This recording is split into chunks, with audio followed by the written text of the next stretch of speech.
नमस्कार विद्यार्थी मित्रांनो, 12वीच्या इयत्तेमध्ये आपलं स्वागत आहे. तर आपण पाहूयात आता प्रकरण 7. ओके, प्रदेश आणि प्रादेशिक विकास. एखादा प्रदेश किंवा एखादा देश असू द्या, त्या ठिकाणी विकास कोणत्या पद्धतीनं आणि कशा पद्धतीनं घडवायचा आणि प्रदेश म्हणजे काय आणि प्रदेशाचे प्रकार आणि प्रादेशिक विकास आणि लोकसंख्या या सर्व गोष्टीचा आपण यामध्ये अभ्यास करणार आहोत. आणि भूमी उपयोजन याचा देखील या पाठामध्ये आपण अभ्यास करणार आहोत. या पाठाचे म्हणजे प्रकरण 7 पाठाचे 2 भाग होतील. व्हिडिओचे 2 भाग करेन मी. ओके, जरा व्हिडिओ मोठे होत असतील तरी माफ करा, कारण व्हिडिओ काही वेळेस मोठे होतच असतात, काही सविस्तर चर्चा करावं लागतं. त्यानंतर चॅनलला तुम्ही सबस्क्राईब केलं नसेल तर प्लीज आधी सबस्क्राईब करा आणि दुसऱ्यांना पण शेअर करा. लाईक नक्की दाबत जा. ओके, तुम्हाला आवडत असतील तर. त्यानंतर तुम्ही पुस्तक समोर ठेवू शकता, कारण मी स्क्रीन शेअर वगैरे करू शकत नाही. आता पाहूयात आपण प्रकरण 7. ओके, थोडक्यात तुम्हाला माहिती देखील दिली आहे. या ठिकाणी तुम्हाला करून पहा आहे. पान नंबर 66 वरती आहे. पहा, मी मागच्या धड्याचे व्हिडिओ देखील अपलोड केले आहेत मी, ते देखील पाहू शकता तुम्ही. ओके, या ठिकाणी करून पहा दिले आहे, ते देखील पाहूयात आपण. खाली काही भौगोलिक क्षेत्र दिले आहेत, म्हणजे या ठिकाणी दिले आहेत तुम्हाला साईड 3 कॉलम्समध्ये. पहिल्या कॉलममध्ये दिसेल भौगोलिक क्षेत्रे आहेत. पहा, भौगोलिक म्हणजे एखाद्या भूभागाचा किंवा एका जमिनीच्या भागाचा क्षेत्राबद्दल थोडक्यात माहिती पहा. ओके, त्यामधील साम्य व प्रकार लक्षात घेऊन साम्य आणि प्रकार. साम्य म्हणजे त्याचे जे काही, आता तुम्ही मुली आहेत, मुलीमध्ये काही नावं असतात, मुली हे देखील तुम्ही दोघांमध्ये साम्य आढळतात. ओके, आणि प्रकार म्हणजे आता मुलगा मुलगी हे 2 प्रकार आहेत, असं लक्षात ठेवता आला पाहिजे. पहा, लक्षात घेऊन तक्ता वहीत पूर्ण करा व पुढील प्रश्नांचे उत्तरे द्या. या ठिकाणी तक्ता पूर्ण करायचा आहे. काही घटक दिले आहेत, काही प्रकार आणि समान घटक या दोन्ही गोष्टी लिहायचे आहेत. आपण ते पूर्ण करू आणि हे पूर्ण करून खाली 4 क्वेश्चन आहेत, त्यांचे देखील आपण पाहूयात. ओके, तर पहिला आहे गंगा नदी खोरे, हे भौगोलिक क्षेत्र वाचतो मी. ॲमेझॉन नदी खोरे, मिसिसिपी नदी खोरे, नाईल नदी खोरे. ओके, हे 4 आहेत. ते यांच्यामध्ये कोणते गुण आढळतात किंवा समान वैशिष्ट्य आढळतात ते तर नदी आहे. आणि प्रकारामध्ये 2च प्रकार लिहायचे आहेत. पहा, या ठिकाणी दिले आहेत प्राकृतिक किंवा राजकीय. या ठिकाणी हे प्राकृतिक घटक आहेत. पहा, राजकीयमध्ये देखील काही दिले आहेत, ते देखील आपण पाहूयात. तसंच दुसरा आहे हिमालयन प्रदेश, आल्प्स, पश्चिम घाट, रॉकी, त्यानंतर राकेशस. हे प्रादेशिक पठार आहेत वाटतं मला तर. ओके, वाटल्यास किंवा प्रादेशिक प्रदेश आहेत, हे तुम्ही लक्षात ठेवू शकता. यामध्ये समान गुण आहेत, ते म्हणजे पर्वत आहे यामध्ये समान गुण किंवा समान घटक. प्रकारामध्ये तर हे प्राकृतिक घटक येईल. पहा, त्यानंतर खालचं मराठवाडा, विदर्भ, खानदेश, कोकण, पश्चिम महाराष्ट्र हे महाराष्ट्राचे 6 विभाग आहेत. अजून 2 दिले आहेत. पहा, या ठिकाणी कोकण आणि अजून एक दिले नाही. पहा, हे काय आहेत तर हे भाषिक प्रांत आहेत. पहा, म्हणजे समान घटकमध्ये हे भाषिक प्रांत दिसतील तुम्हाला. भाषाद्वारे हे प्रांत ठरवले आहेत. पहा, त्यानंतर प्रकार प्राकृतिक आणि राजकीय प्रकारामध्ये हे राजकीय प्रकार येईल. पहा, म्हणजे त्या विशिष्ट लोकसमूहाने ठेवलेले किंवा राज्याने ठेवलेले आहे. पहा, या ठिकाणी. त्यानंतर थरचे वाळवंट, अरब वाळवंट, गोबी वाळवंट, सहारा वाळवंट, या सर्वांना तुम्हाला वाळवंट दिसेल, म्हणजे समान घटक काय वाळवंट आहे. पहा, हे प्राकृतिक घटक आहे. पहा, हे देखील लक्षात ठेवा. त्यानंतर राजस्थान, मध्य प्रदेश, पश्चिम बंगाल, केरळ, मणिपूर हे मानवनिर्मित आहेत, त्यामुळे त्यांना त्या ठिकाणी राजकीय प्रकार म्हणून समजण्यात येते. पहा, हे प्रदेश आहेत. पहा, तुम्हाला लक्षात ठेवा, समान घटकामध्ये आणि प्रकारामध्ये राजकीय प्रकार आहेत. त्यानंतर पुणे, भोपाळ, न्यूयॉर्क, मँचेस्टर, न्यूपिच हे थंड हवेचे ठिकाण आहेत वाटतं मला तर. वाटल्यास तुम्ही चेंज करू देखील शकता किंवा मानवनिर्मित ठिकाण देखील लिहू शकता. तर हे राजकीय घटक आहेत. ओके, त्यानंतर परभणी, नागपूर, पालघर, कोल्हापूर, सोलापूर हे तुम्ही वाटल्यास समान घटक मला सापडले नाहीत, वाटल्यास तुम्ही शोधून लिहू शकता. ओके, हे राजकीय घटक आहेत. पहा, राजकीय प्रकारामध्ये हिंदी भाषिक पट्टा, बंगाली भाषिक पट्टा, त्यानंतर मराठी भाषिक पट्टा, कन्नड भाषिक पट्टा, उर्दू भाषिक पट्टा हे पट्टे आहेत. पहा, काही भाषेचे. पहा, त्या ठिकाणी तुम्ही समान घटकामध्ये पट्टे लिहू शकता, भाषिक पट्टे म्हणून. ओके, त्यानंतर प्रकारामध्ये राजकीय येतील. पहा, त्यानंतर दिल्ली विद्यापीठ आवारा, पंजाब विद्यापीठ आवारा, मुंबई विद्यापीठ आवारा, वनस्थळी विद्यापीठ आवारा, या ठिकाणी विद्यापीठ आवारा दिले पहा, हे समान घटक असेल. त्यानंतर प्रकारामध्ये राजकीय असेल पहा, हे देखील ते देखील तुम्ही लिहू शकता. आता काही क्वेश्चन पाहू शकता, काही माझे देखील चुकले असतील तर कमेंट बॉक्समध्ये नक्की कळवा. ओके. वरील तक्ता पूर्ण करताना तुम्ही समान घटक कसे ठरवले. आता समान घटक आपण कशा पद्धतीने ठरवलो, तर यामध्ये भौगोलिक क्षेत्र पाहिलो आपण, यामध्ये समान कोणते घटक दिसते. आता वाळवंट दिसलं, त्या ठिकाणी त्याला समान घटकामध्ये वाळवंट दिलो. तर राजस्थान, मध्य प्रदेश, बंगाल इत्यादी क्षेत्रामध्ये आपण समान वैशिष्ट्य काय प्रदेश ठरवलो, अशा गोष्टी पहा. एक क्षेत्र दुसऱ्यापेक्षा वेगळे आहे हे तुम्ही कसे ठरवलात. तर त्या ठिकाणी जे काही घटक आहेत, त्या ठिकाणी प्रश्न काय ते पाहूयात आधी.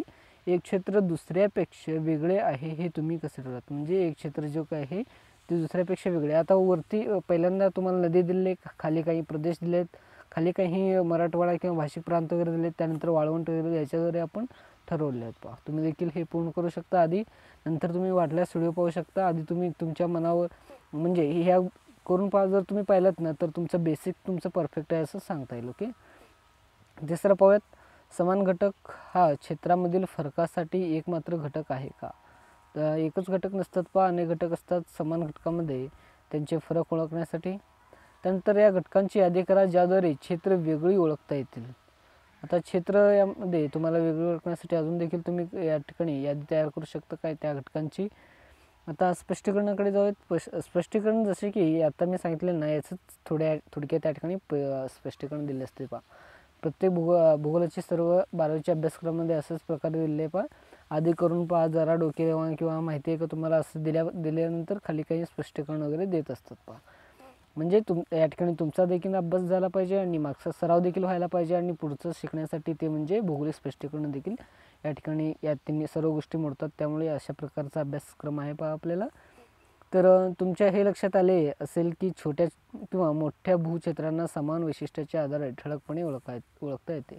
म्हणजे आता छोटे किंवा मोठे प्रांत असू दे. आता वाळवंट काही मोठे असतात, काही छोटे असतात. ओके. वाळवंट मोठे असले तरी पण त्यांना आपण ओळखतो येतो, म्हणजे या टप्प्यामध्ये त्यांना ओळखतो येतो वाळवंटामध्ये. आता नदीखोरे काही मोठे असतात, काही छोटे असतात. आता नदीखोरे आणि वाळवंट या दोघांमध्ये फरक आहे का. हो आहे. तर नदीखोरे काही वेळेस छोटे असतात आणि जो काही वाळवंट असतात ते मोठे असतात, हे आपल्याला ओळखता येतात पहा. ते वैशिष्ट्ये नैसर्गिक आणि प्राकृतिक, त्याचप्रमाणे मानवनिर्मित. आता या ठिकाणी तुम्हाला जर प्राकृतिक आणि राजकीय या दोन्ही गोष्टी जर प्रकारामधील समजले नसतील तर कसं लिहायचं. तर या ठिकाणी नैसर्गिक म्हणजे प्राकृतिक. ओके. याला प्राकृतिक किंवा नैसर्गिक दोन्हीपैकी लिहू शकता. नंतर राजकीयमध्ये कोणते भाग पडलेत पहा. प्रशासकीय सीमा, राजकीय सीमा आणि भाषिक, या तिन्ही गोष्टीचा या ठिकाणी लाव केले पहा. म्हणजे राजकीय घटकामध्ये हे सर्व क्षेत्र आहेत किंवा समान घटक असणारे येतात. हे तुम्ही वर्गीकरण करताना वापरू शकता. म्हणजे त्याचं थोडक्यात तुम्हाला उत्तर या ठिकाणी भेटलं पहा.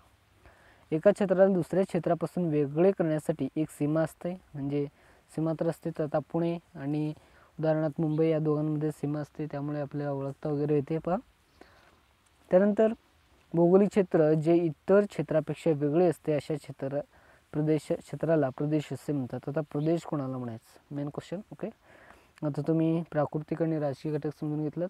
त्यानंतर प्रदेश अंडरलाईन वाटल्यास करा. भौगोलिक क्षेत्र जे इतर क्षेत्रापेक्षा वेगळे असते अशा क्षेत्राला प्रदेश असे म्हणतात. म्हणजे इतर जे काही भौगोलिक क्षेत्र आहे त्याच्यापेक्षा जरा वेगळे असणाऱ्या क्षेत्राला आपण प्रदेश म्हणतो. ओके.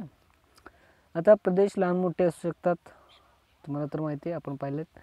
भूरचना, हवामान, मृदा, वनस्पती आणि वन्यजीवन ही वैशिष्ट्ये एखाद्या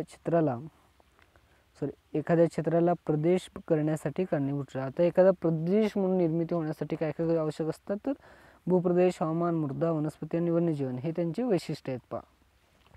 हे यासाठी कारणीभूत राहतात. त्यानंतर उदाहरणार्थ पाहूयात. आता हिमालय पर्वतरांगा आणि उत्तर भारतीय मैदाने यामध्ये समुद्र सपाटीपासूनची उंची आणि भूरचना यानुसार फरक आढळतो. तर नक्कीच आपल्याला देखील दिसेलच फरक आढळतो. तर त्यामुळे हे दोन वेगळे प्रदेश म्हणून ओळखता येतात. म्हणजे प्रदेश म्हणून ओळख निर्माण करण्यासाठी उंची आणि भूरचना या गोष्टीचा देखील या ठिकाणी घेतला जातो पहा.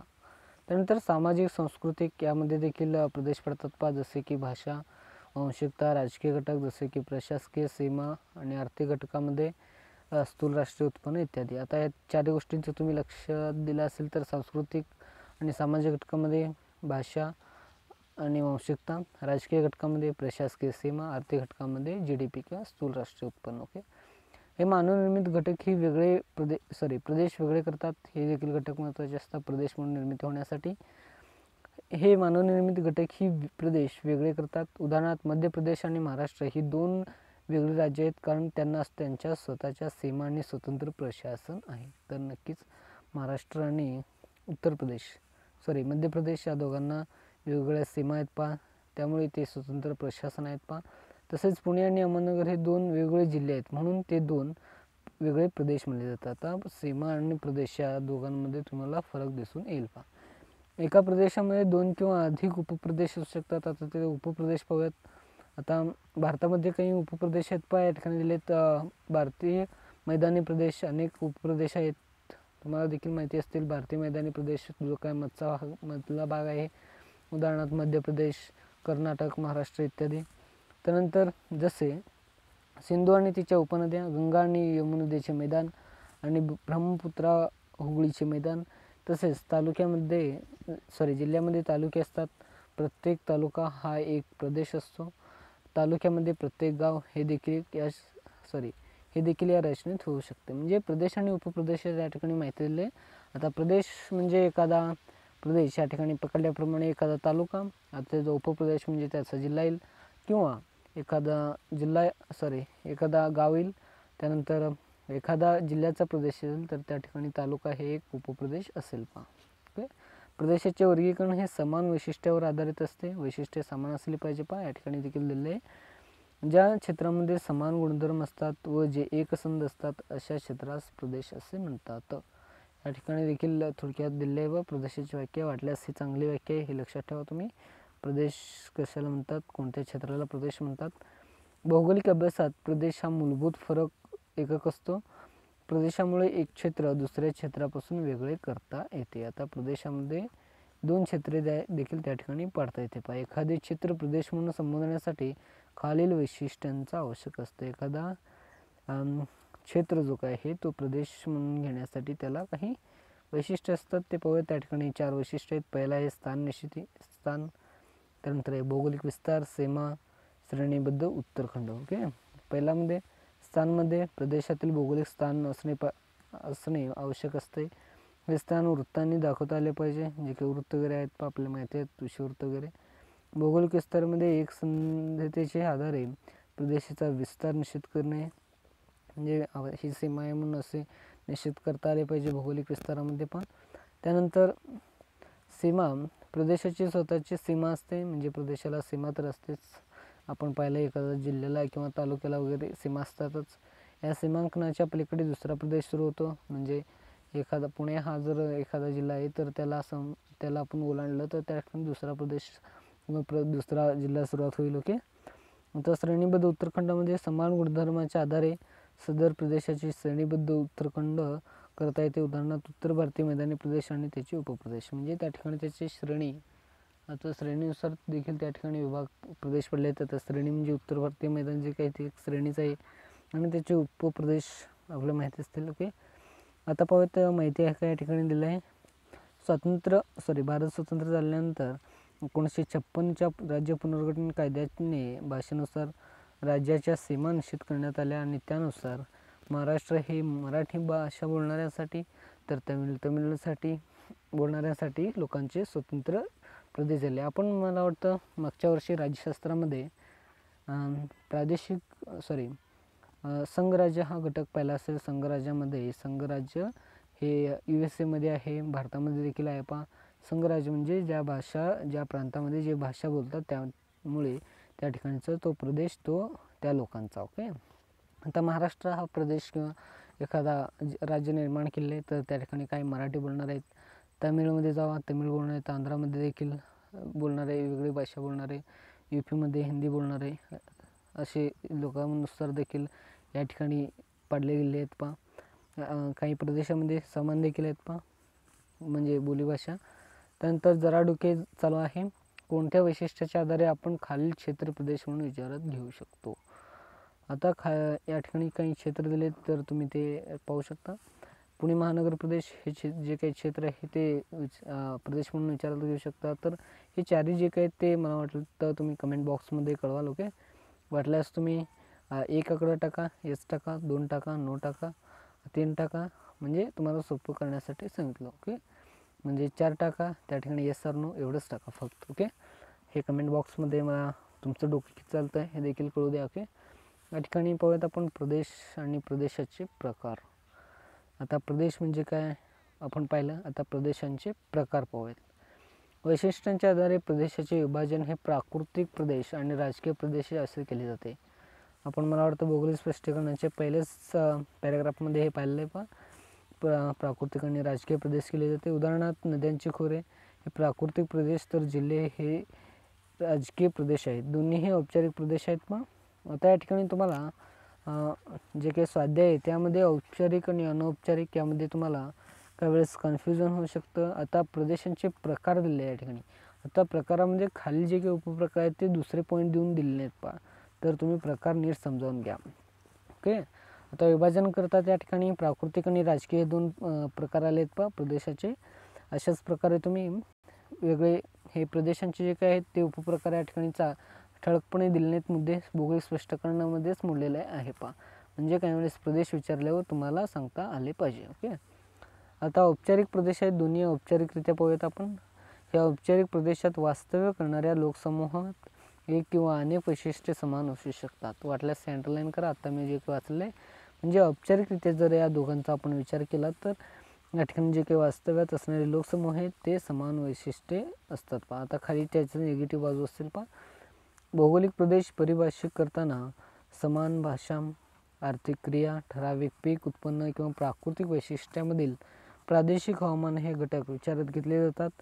प्रत्येक औपचारिक प्रदेशाला वेगळी सीमा असतात ज्यामुळे प्रदेश ओळखणे सोपे जावे. आता एखाद्या प्रदेशासाठी एखादी आर्थिक क्रिया किंवा ठराविक उत्पन्न किंवा भाषा या सर्व गोष्टीमुळे त्या ठिकाणी ते एक देश म्हणून उभं राहण्यास किंवा सीमा पाडण्यास किंवा प्रदेश म्हणून उभं राहण्यास त्या ठिकाणी भाग पडत असतो आता उदाहरण त्या ठिकाणी दिलं आहे राज्य किंवा देश. उदाहरणार्थ त्या ठिकाणी दिले तो युरोप, दक्षिण आफ्रिका मला वाटतं डायमंडसाठी किंवा तेल खनिजासाठी इत्यादी गोष्टीसाठी प्रसिद्ध आहेत.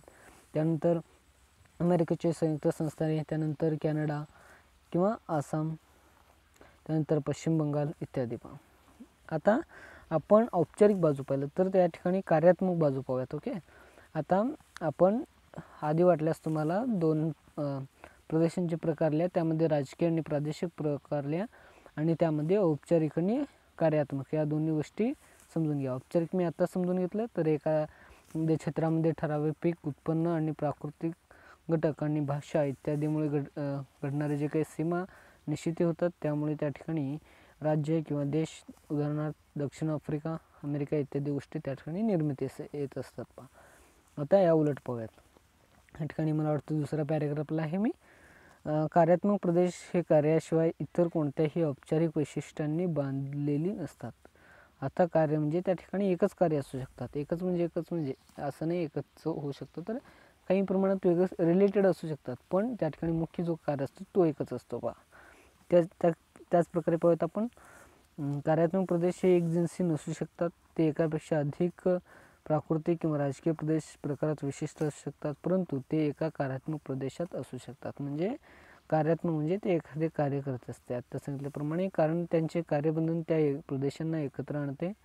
आता कार्यबंधन म्हणजे त्या सर्व आता तुम्ही जिल्हा परिषदचा जो काही एरिया पाहता त्यामध्ये कार्य चालतात ते एक महत्त्वाचं कार्य म्हणून ओळखले जातं. उदाहरण त्या ठिकाणी दिले पुणे महानगर प्रदेशात अनेक प्राकृतिक प्रदेश आहेत, अनेक राजकीय प्रदेश, विविध प्रकारची खेडी, तालुके आणि शहरे येतात तरीही ही क्षेत्र आर्थिक क्रियामुळे एकमेकांशी बांधले आहेत. आता एकमेकांशी म्हणजे त्या ठिकाणी अनेक घटक देखील येत असतात. आता आर्थिक घटकामध्ये आता तुमच्या घरामध्ये तर साखर एखादा चहापत्ती उत्पन्न होत असेल ओके तुमच्या शेतीमधून वगैरे तर तुम्ही तेवढंच उत्पन्न करून बसणार आहे का? तुम्हाला काही रिलेटेड खायला किंवा कपडे नेसायला इत्यादी गोष्टी लागतच असतात ना. तर या गोष्टी देखील त्या ठिकाणी महत्त्वाचे ठरत असतात तर अशा प्रकारे या ठिकाणी दिले भाजीपाला, फुले, इतर नाशवंत माल ह्या सेवा मुख्य शहराच्या आजूबाजूच्या प्रदेशाकडून पुरवली जातात. आता मुख्य जो काय आपण पाहिलं कार्यात्मक बाजूमध्ये, कार्यात्मक क्षेत्रामध्ये ज्याचं काही उत्पन्न आहे तो एखाद्या विशिष्ट कार्यात चालत असतो आणि विशिष्ट कार्याबद्दल चालत असताना त्याच ठिकाणी लागणारे जे काही रिलेटेड सेवा आहेत ते इतर शहरामधून येत असतात पहा. ओके. गाभा क्षेत्र त्यासाठी सभोवतालच्या क्षेत्रात त्याच्या उत्पादनासाठी मूल्य असते. कार्यात्मक प्रदेश सामाजिक आणि आर्थिकदृष्ट्या एकच म्हणून कार्य करण्यासाठी निर्माण केले जाते. म्हणजे जे काही रिलेटेड असतात ते देखील एक आर्थिक घटकामध्ये मोडत असतात पहा. रिलेटेड जे काही कार्य आहेत. कार्यात्मक प्रदेश हे केंद्रबिंदूभोवती केंद्रित झालेले असतात. म्हणजे एखाद्या वाटल्यास तुम्हाला एक उदाहरण घ्या. वाटल्यास एखादा कारखाना आहे, तो कारखाना फक्त एक साखर उत्पन्न करत असेल किंवा चादर उत्पन्न करत असेल, पण हा सेंट्रल त्याचा आहे, पण त्याला लागणारे कामगार वगैरे असतात ते त्या ठिकाणी येत असतात, वसतात आणि त्यानंतर तिथे बाजारपेठ सुरू होतो आणि इतर जे काही सर्व त्यांचे रोजचे जीवनातील आवश्यक असणाऱ्या गोष्टी ते देखील त्या ठिकाणी सुरू होतात. म्हणजे ते देखील ते एखाद्या आर्थिक घडामोडीमध्ये येत असतात पहा. विविध प्रणालीद्वारे इतर क्षेत्रात जोडले जातात, जसे की वाहतूक हे देखील महत्त्वाचं आहे. आता कारखाना एवढंच तयार करून तुम्ही तिथंच ठेवणार आहे का? त्याला नाही. त्यासाठी वाहतूक, कच्चा माल इत्यादी गोष्टी लागत असतात. तसेच एका प्रदेशात लागणारे देखील आवश्यक असणारे जे काही घटक आहेत ते देखील लागत असतात पहा. त्यानंतर संदेशवहन किंवा आर्थिक क्रिया. शहरे ही कार्यात्मक प्रदेश होऊ शकतात, कारण महामार्ग, लोहमार्ग, भुयारी मार्ग आणि बेसेसच्या माध्यमातून उपनगराकडून शहराच्या मध्यवर्ती भागाकडे ते परत अशी ही लोकांची वाहतूक केली जाते. आता लोकांची वाहतूक म्हणजे ट्रॅव्हल तुम्ही देखील करत असता. वाटल्यास तुम्ही जॉबला वगैरे जात असाल, तुम्ही म्हणजे तुमचे वडील किंवा हे देखील एक वाहतुकीचा भाग आहे पण. त्याचबरोबर दूरदर्शन प्रसारण केंद्राचे क्षेत्र, बिनतारी संदेश यंत्रणेचे संदेशवहन क्षेत्र. उदाहरणार्थ तुम्ही आता बिनतारचे हे वापरता पण मोबाईल वगैरे. वायफाय हॉटस्पॉटचे प्रभाव क्षेत्र हे देखील कार्यात्मक प्रदेशाची उदाहरणे आहेत. आता एखाद्या क्षेत्रामध्ये एक कार्य चालत असताना त्याच्या रिलेटेड जे काही यंत्रणा आहे ते देखील त्या ठिकाणी काम करत असते पहा. यात वाटल्यास तुम्हाला जो काही आकृती 7.1 आहे ते पहा वाटल्यास या ठिकाणी दिलं आहे. आता कार्यात्मक प्रदेशाची सीमा आहेत पहा, या ठिकाणी लाल कलरमध्ये डॅश दिसेल. ओके. या ठिकाणी दूध संकलन केंद्र आहे, म्हणजे त्या ठिकाणी दूध साठवलं जातं किंवा विकलं जातं पहा, हा क्षेत्र आहे. त्यानंतर इकडं पिझ्झेरियाचं क्षेत्र आहे. त्यानंतर इकडं दूरदर्शन केंद्र आहे. त्यामध्ये वायफाय वगैरे तुम्हाला दिसेल. हे जे प्रदेशाचे क्षेत्र आहेत आणि औपचारिक प्रदेशांच्या सीमा आणि हा वाटल्यास तुम्हाला कन्सिडर करा. ओके. हा काळ्या कलरचा जो काय आहे त्याच्या आतमध्ये जो काही दिलेला भाग आहे हे एक शहराचा एक प्रदेश आहे पहा. वाटल्यास तुम्हाला एका प्रदेशाचं नाव ठेवू शकता. इथं मुंबई आहे असं समजून घ्या. त्यामध्ये तुम्हाला रेड लाईटमध्ये दिसेल जो काही एरिया आहे तो एक एरिया पकडूयात आपण दूध संकलन केंद्र. या दूध संकलन केंद्रामध्ये जो काही प्रदेश आहे तो एक प्रदेश झाला, तो कार्यात्मक प्रदेश म्हणून ओळखला येऊ शकतो पहा. ओके.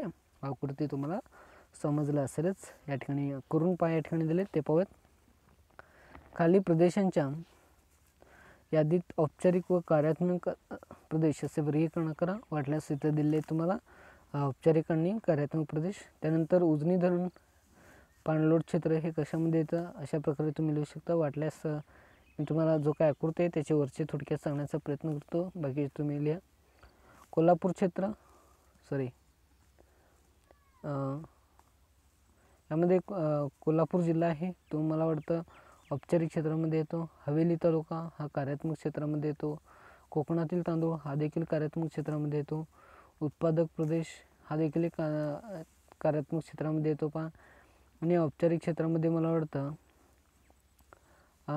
नाही, औपचारिक क्षेत्रामध्ये भारतातील रेगूर मृदा प्रदेश, मुंबईतील रेल्वे सेवा हे जे काही आहे ते कार्यात्मकमध्ये येईल. प्राथमिक आरोग्य सेवा हे देखील कार्यात्मक येईल. त्यानंतर या ठिकाणी खाली पुणे महानगरपालिका वाहतूक सेवा क्षेत्र ते देखील येईल पहा. हे जे काही ते कार्यात्मक क्षेत्रामध्ये येतात पहा. तुम्हाला काही औपचारिक प्रदेश वाटल्यास तुम्ही मनाने लिहू शकता.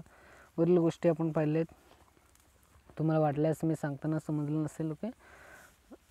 आता पाहूयात, जरा डोके चालू आहे. तुमचा स्वतःचा औपचारिक प्रदेश कोणता आहे? आता काही वेळेस शाळेचे देखील काही औपचारिक प्रदेश असू शकतात, त्यामध्ये स्कूलिंग एवढं चालत असतं. त्यानंतर तुमचा स्वतःचा कार्यात्मक प्रदेश कोणता आहे? कार्यात्मक आणि औपचारिक प्रदेश.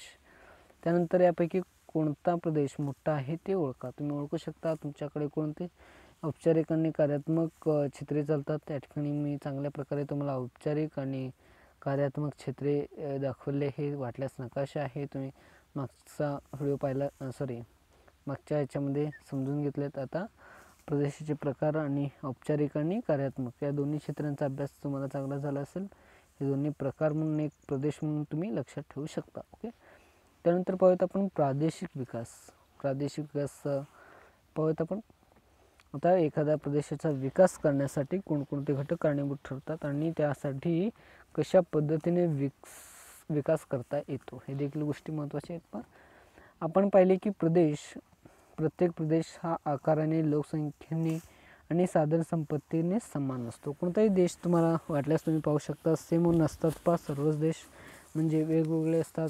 लोकसंख्या असेल तर त्या ठिकाणी आकार असेल किंवा साधनसंपत्ती असेल यानुसार वेगवेगळे असतात.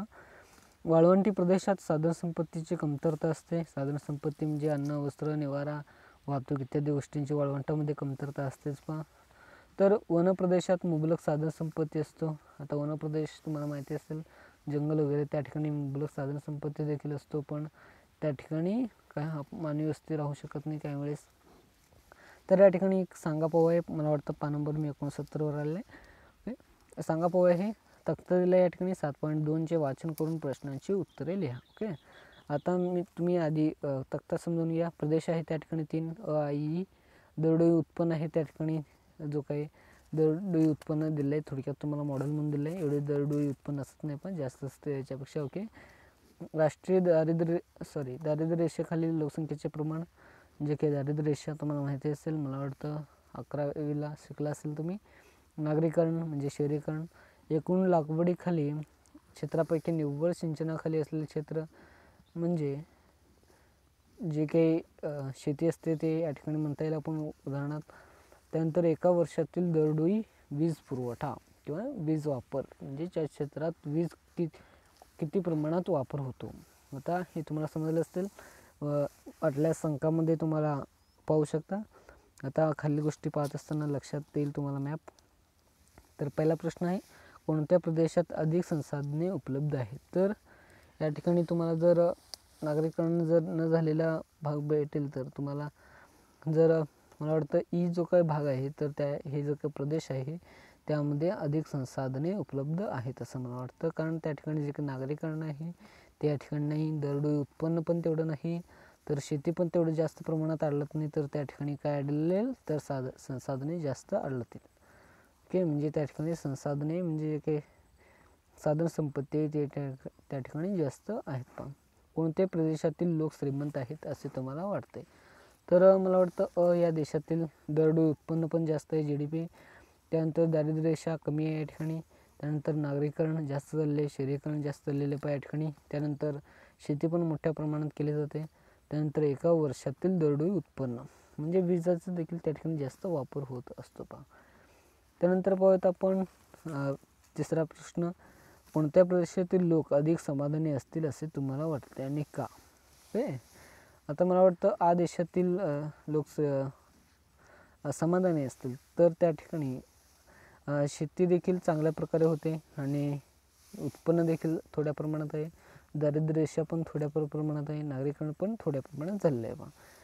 त्यानंतर चौथा आहे, तुम्हाला असे वाटते का की दिलेले निर्देशांक किंवा घटक तेथील लोकांचे जीवनमान निश्चित करण्यासाठी पुरेसे आहेत. आता जीवनमान जो काही हे लोकांचं जीवन या ठिकाणी मोडण्यासाठी किंवा त्यांची जे काही गरजा आहेत ते या ठिकाणी पुरवण्यासाठी जे काही घटक असतात ते या ठिकाणी उदाहरणार्थ शेती आहे या ठिकाणी, नागरीकरण तर आहे, वीज पुरवठा थोडक्यात असेल म्हणजे देशातील जो काही आहे तो या ठिकाणी पुरेसे आहेत. वाटल्यास या ठिकाणी घटक लिहू शकता तुम्ही. कोणत्या प्रदेशात राहणे तुम्हाला आवडेल. प्रदेशात तुम्हाला देखील राहायला आवडेल. तर या ठिकाणी पैसा देखील जास्त आहे, लोक गरिबी नाहीत किंवा दारिद्र्य नाहीत, शहरीकरण जास्त झालं आहे, तुम्हाला घरे वगैरे बिल्डिंग्स वगैरे जास्त दिसतील. त्यानंतर वीज तर पुरवठा होणारच आहे. ओके, तुम्ही देखील वैयक्तिक मत व्यक्त करू शकता. तर भौगोलिक स्पष्टीकरण पाहूयात. दिलेल्या सारणीत काही निर्देशांकाद्वारे 3 प्रदेशाची कामगिरी दाखवली. म्हणजे कामगिरी पाहूयात आपण. 3 प्रदेश आहेत आपल्याला. दिलेल्या सांख्यिक माहितीच्या आधारे आपण असे म्हणू शकतो की अ प्रदेशाची कामगिरी आ किंवा ई पेक्षा चांगली आहे. म्हणजे या ठिकाणी जे काही अ प्रदेशाची जी काही कामगिरी आहे ते चांगल्या प्रकारे आहे. पण तर दरडोई उत्पन्न असे दर्शवते की अ प्रदेशाचे उत्पन्न आणि उत्पादन जास्त आहे. म्हणजे अ प्रदेशाचे जे काही उत्पन्न आणि उत्पादन जास्त आहे. उत्पन्न आणि उत्पादन माहिती असेल तुम्हाला, याचाच अर्थ इतर प्रदेशापेक्षा येथील लोकसंख्या कमी आहे. लोकसंख्या देखील महत्त्वाची असते, कारण त्या ठिकाणी कमी लोकसंख्या असल्यामुळे त्या ठिकाणी विकास वगैरे होत असतो.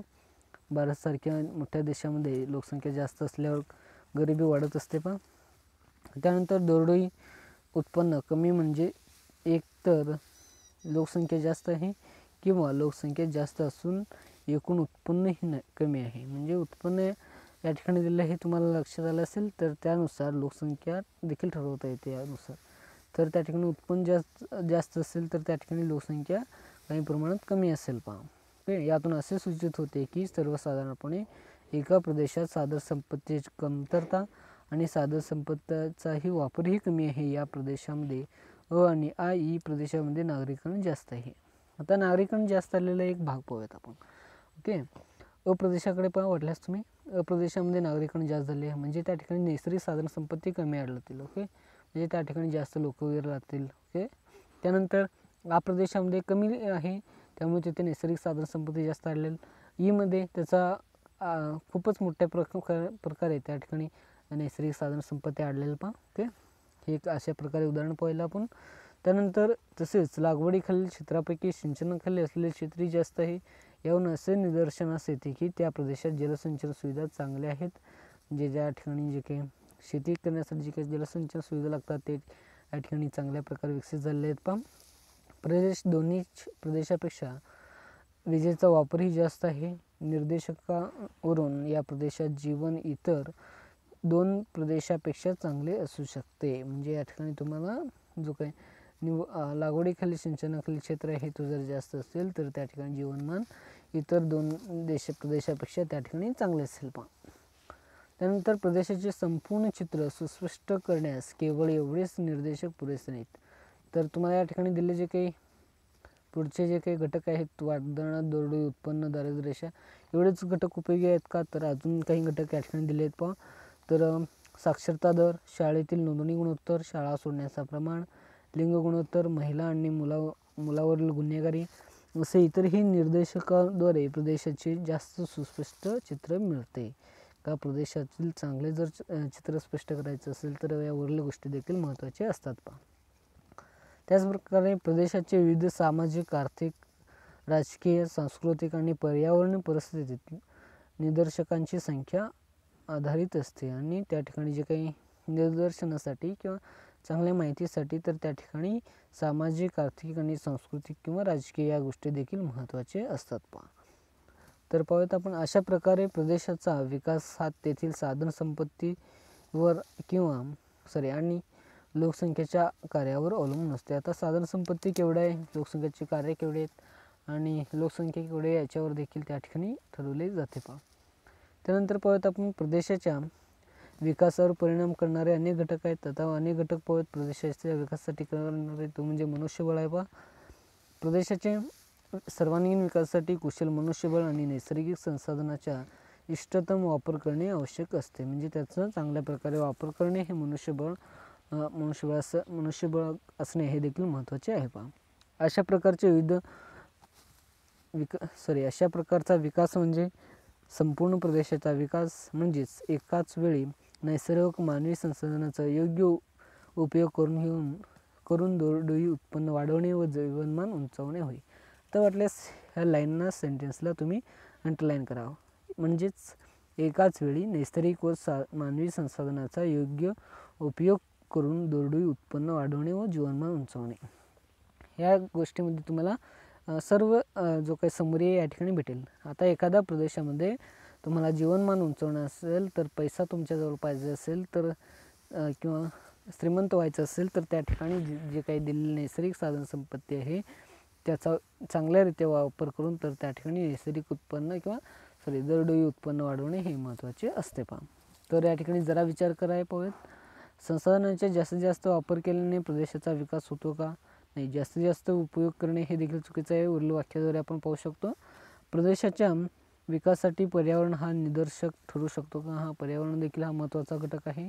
एखाद्या प्रदेशात विरळ लोकसंख्या असल्यास किंवा तो प्रदेश निर्मनुष्य असल्यास त्या प्रदेशाचा विकसित प्रदेश म्हणता येईल का? तर नाही. तर त्या ठिकाणी मनुष्यबळ देखील महत्त्वाचे असते. पण वर्गात देखील यावर चर्चा करू शकता. या ठिकाणी करून पाहे ते पाहूयात. खालील सारणीत काही प्रदेश दिले आहेत, तसेच काही भौगोलिक घटक व परिणामही सुचवले आहेत. सोडले उदाहरणाच्या आधारे उर्वरित तक्ता पूर्ण करा. या ठिकाणी काही दिले आहेत, काही देणं आपल्याला लिहायचे आहेत. पहा, तर तक्ता वाटल्यास मी पूर्ण करू.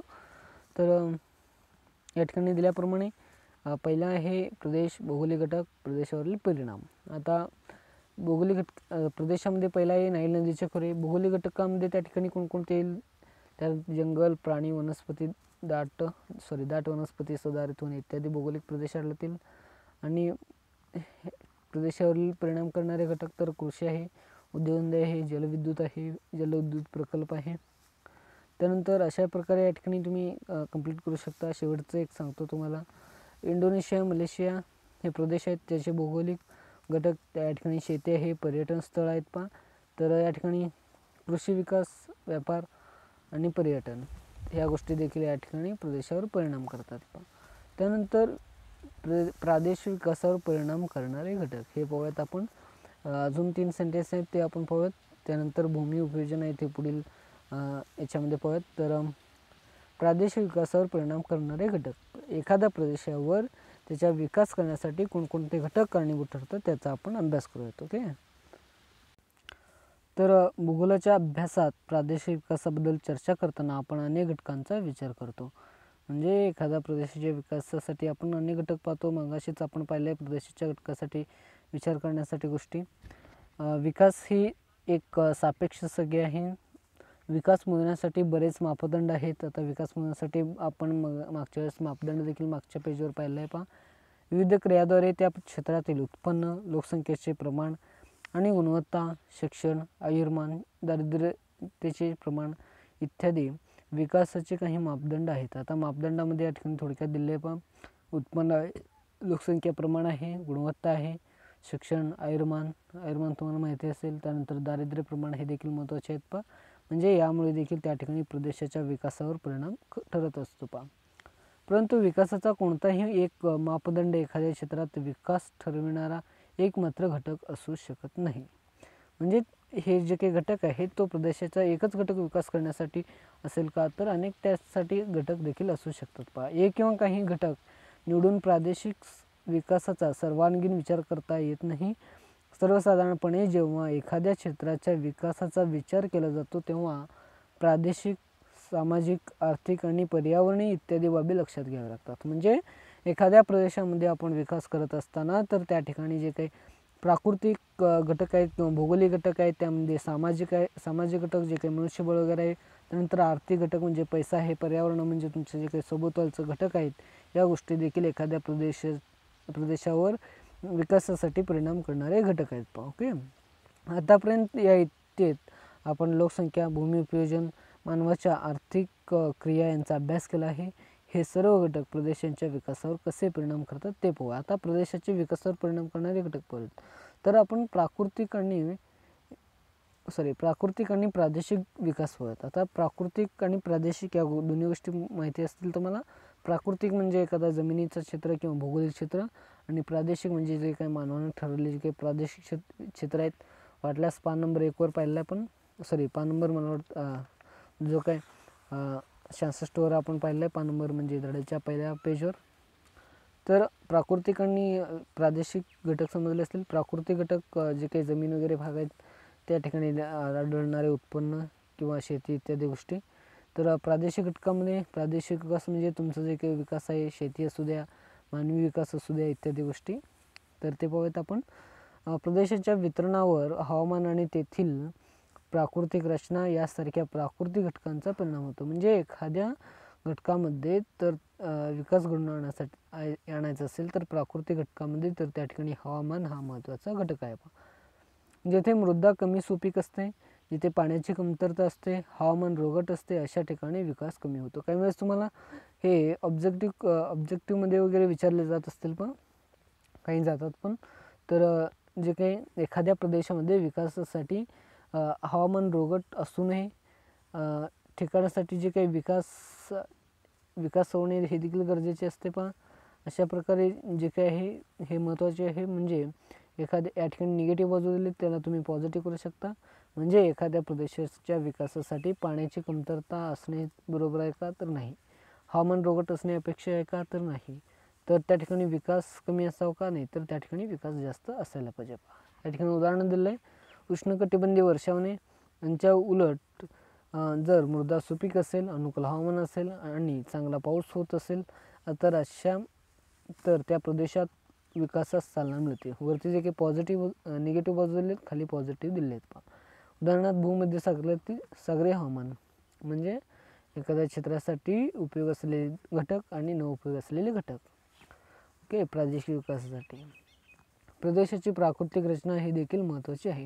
म्हणजे एखाद्या प्रदेशाची जी काही रचना आहे ते देखील त्या ठिकाणी महत्त्वाचे आहे. म्हणजे कोकण वगैरे भागात तुम्ही राहू शकेल का, नाही. तर त्या ठिकाणी चांगला पाऊस पण पडतो, तर जमीन सकल नाही. अशा प्रदेशात तुम्हाला विकास घडून आणायचा असेल तर त्या ठिकाणी खर्ची बाब असतात. पहा, जर प्रदेश भूविष्ठित असेल, भूविष्ठित म्हणजे तर त्या ठिकाणी चांगल्या प्रकारे जमीन असेल तर, किंवा उंच पर्वतरांगामध्ये वसला असेल, जेथे उगम नद्या, लांब किनारी प्रदेश, चांगली नैसर्गिक बंदरे नसतील, तर इतर नैसर्गिक संसाधनांच्या स्रोताद्वारे या भागाचा विकास होऊ शकतो. काही वेळेस मोठ्या प्रमाणात संसाधने असतात, परंतु हवामान अनुकूल नसते किंवा त्याचा उपभोग करण्यासाठी पुरेशी लोकसंख्या नसते. उदाहरणार्थ अंटार्क्टिका. माहिती असेल, अंटार्क्टिका खंड सामान्य दिवस सामान्य रात्र. ओके. या ठिकाणी मानव वस्ती राहू शकत नाही, तर त्या ठिकाणी बर्फ वगैरे आढळतो वगैरे, माहिती असेल.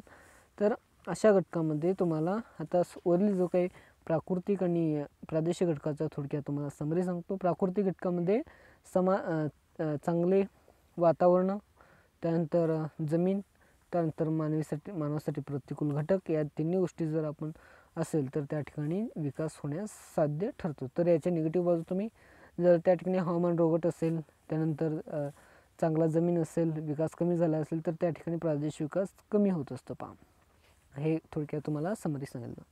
त्यानंतर मला वाटतं मी स्क्रीन चेंज केलं नाही, तुम्ही वाटल्यास पाहू शकता स्क्रीनवर.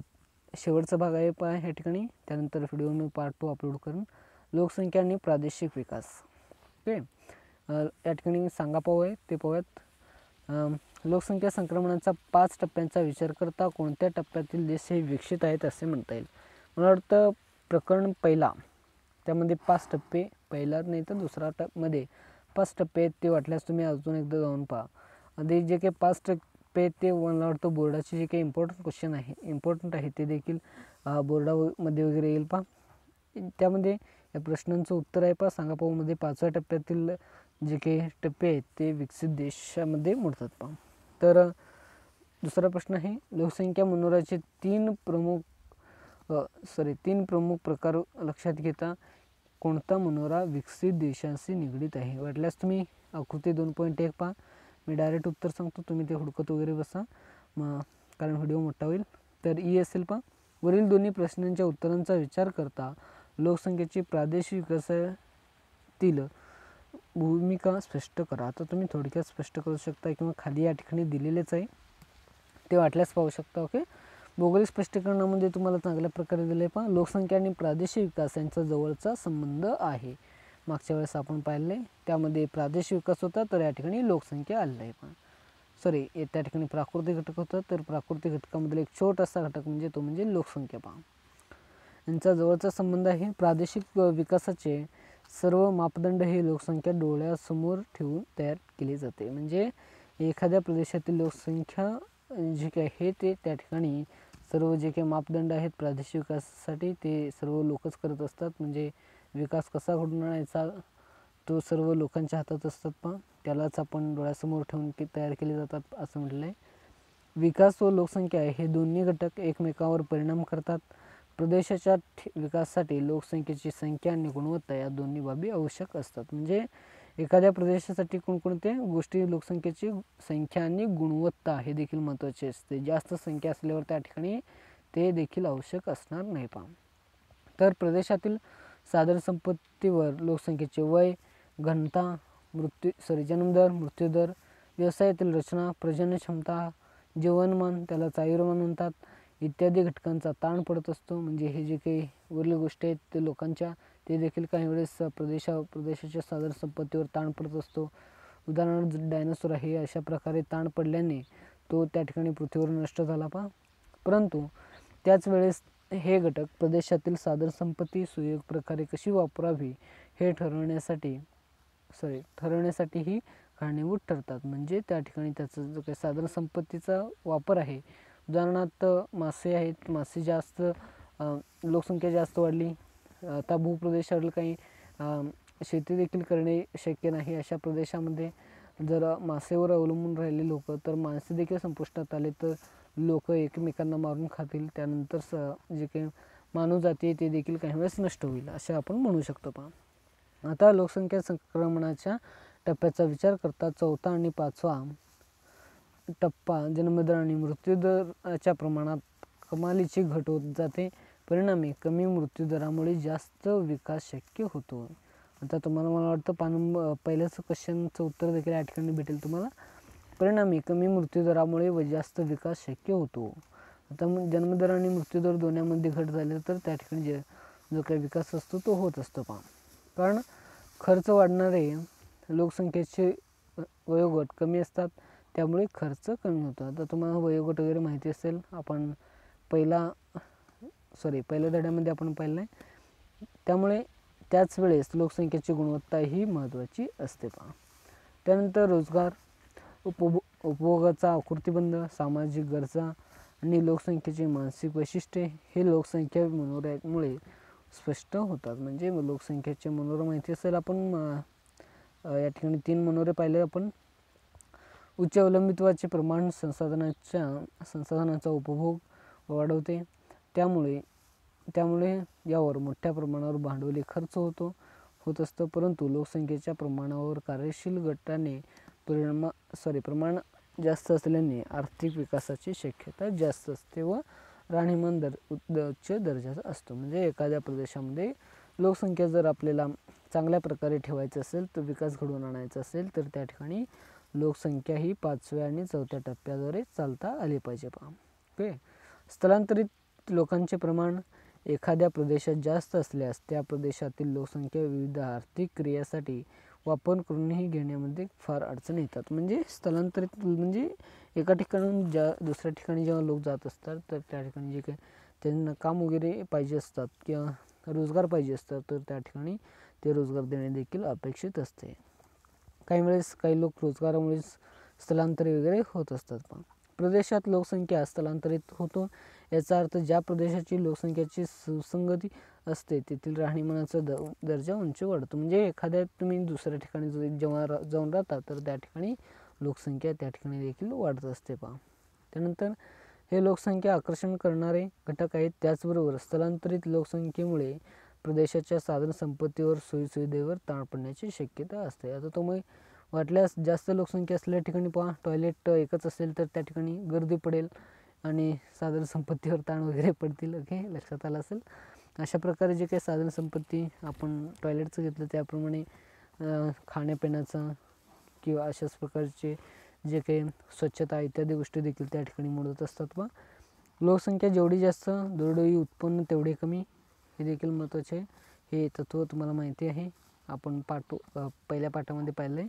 याचाच अर्थ असा की दरडोई उत्पन्न हे विकासाचे एक मानक आहे, तर एक दुसरीकडे कमी लोकसंख्या ही प्रदेशाच्या विकासाला मारकही ठरते. या ठिकाणी मानक आणि मारक याचा अर्थ तुम्हाला समजला असेल. म्हणजे वाटल्यास एक उदाहरण सांगतो तुम्हाला. तुमच्या घरामध्ये 10 लोक आहेत, 1 डझन केळी आहे. 10 लोकांमध्ये प्रत्येकांना 2-2 वाटायचे आहेत, तर त्या ठिकाणी जास्त भार पडेल का नाही. त्याचप्रमाणे तर तुमच्या घरामध्ये 5 लोक आहेत पण 6 लोक आहेत, 1 डझन केळी आहे, तर त्या ठिकाणी सर्वांना 2-2 भेटतील. तर यामध्ये तुम्हाला दिसेल की जास्त लोकसंख्या असणे हे देखील चुकीचे आहे आणि केळी देखील कमी किंवा जास्त असणे हे देखील एक चुकीचे आहे. पहा, कारण उपलब्ध साधन संपत्तीचा पुरेसा वापर होत नाही. तर मी तुम्हाला आत्ताच सांगितले केळी, त्यामुळे असणारी लोकसंख्या ह्यामध्ये फरक आढळतो. पहा बरे जमते काय या ठिकाणी दिले. तक्ता क्रमांक 7 आहे 7.4. त्यानंतर प्रदेश दिले आहेत त्या ठिकाणी अ आई उ ई उ ए आई असे दिले आहेत. शाळेत येऊ घातलेल्या कुपोषणाची मुलांची टक्केवारी दिली आणि शिक्षणावर सरकारी खर्च त्या या ठिकाणी दिले. वार्षिक अंदाजाप्रमाणे दिले. एकूण अर्थसंकल्पनाची टक्केवारी या ठिकाणी 2016 आणि 17तील काही प्रदेशांची नावं दिले. त्याप्रमाणे जे काही मुलांना जे काही कुपोषण म्हणजे जेवण घातलेली टक्केवारी, मुलांची टक्केवारी आणि शिक्षणावर खर्च झालेला टक्केवारी या ठिकाणी दोन्ही दिले आहे. पहा वाटल्यास तुम्ही पाहू शकता. त्यानंतर दिलेल्या माहितीच्या आधारे तुमचे निष्कर्ष लिहा. तसेच स्पेअरमॅन गुणांक्रम सहसंबंधांच्या आधारे दोन्ही चलामधील सहसंबंधाची गणना करा. या प्रदेशातील विकासाबद्दल तुम्ही काय सांगू शकाल. म्हणजे या प्रदेशात जे काही विकास आहे म्हणजे शिक्षणावर खर्च करणे गरजेचे असते, कारण भविष्यातील जे काही मुले आहेत ते आपल्यासाठी देशासाठी उपयोगी असतात. पहा ओके. त्यानंतर भूमी उपयोजन आणि प्रादेशिक विकास. आता लोकसंख्या उपयोजन पाहिलं, प्राकृतिक घटक पाहिलं, आता भूमी उपयोजन पाहत. आता मानवी घटक पाहिलं आपण दोन्ही, प्राकृतिक आणि लोकसंख्या. आता भूमी उपयोजन आणि प्रादेशिक विकास हा पार्ट 2 मध्ये पाहत. व्हिडिओ खूप मोठा होतोय. पार्ट 2 पहा. चॅनलला नक्कीच सबस्क्राईब करा. आणि तुमच्यासाठी बोनस टिप आहे, इम्पॉर्टंट क्वेश्चन आहेत पहा तुमच्यासाठी. काही या धड्यावर तुम्हाला इम्पॉर्टंट क्वेश्चन मी दरवेळेस देत असतो. प्रादेशिक विकासावर परिणाम करणारे घटक सविस्तर स्पष्ट करा. प्रदेश म्हणजे काय, प्रादेशिक विकास कसा घडून येतो याविषयी थोडक्यात लिहा. प्रादेशिक विकासासाठी लोकसंख्येचे महत्त्व स्पष्ट करा. ओके, इम्पॉर्टंट क्वेश्चन आहेत. त्यानंतर आता मी इथेच थांबतो. आणि या बुकचं PDF किंवा स्क्रीनचं PDF पाहिजे असेल तर टेलिग्रामला भेट देऊ शकता. ओके, जय हिंद, जय भारत.